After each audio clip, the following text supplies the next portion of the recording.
Hello everyone, welcome back to my channel. Today we are making black-eyed peas. This recipe is going to be easy yet so delicious. So let's get started.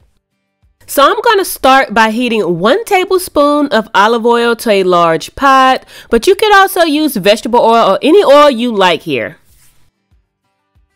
Now I'm going to add about 4 slices of diced bacon, but feel free to leave the bacon out or sub it however you like, including adding chicken or turkey sausage if you don't eat pork.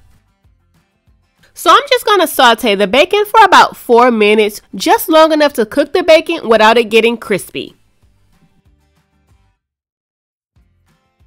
Now I'm going to add diced onion and a little bit of diced green bell pepper. Now, if you really wanted to take your black-eyed peas up a notch, you could also add in a little bit of diced jalapeno. This is going to be completely optional and up to you if you can take the heat. I'm just going to season this with a little bit of salt and black pepper to get started here. And then I'm going to saute this until the onions and the green bell pepper are translucent.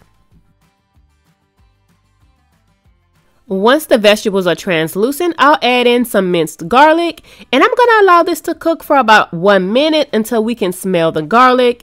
And then once that's done, I'll go ahead and toss in my seasoning blend, which consists of garlic and onion powder, cayenne, and paprika. Now I'm going to add about 1 pound of black-eyed peas along with smoked turkey. Now, if you want to know how to get flavor in your black-eyed peas, this is how you do it. You're only going to need 1 winger leg, that's fine here. I'm also going to add my fresh bay leaf, and then I'm going to add water. I don't typically use chicken stock because it'll just make everything way too salty and you want to control your salt.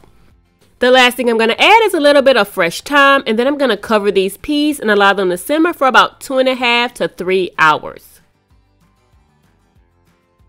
As my peas cook, I also periodically check the peas to ensure there's enough water in the black-eyed peas. I just like to make sure there's enough water to cover the peas, and I also adjust the seasoning level as well until the black-eyed peas are ready. And then once the peas are done, go ahead and serve these up however you like, including your favorite rice, cornbread recipe, or even collard greens. Well guys, that is going to wrap up this video. Thank you so much for joining me for another delicious recipe. Don't forget to like and subscribe to the channel. I'll see you later.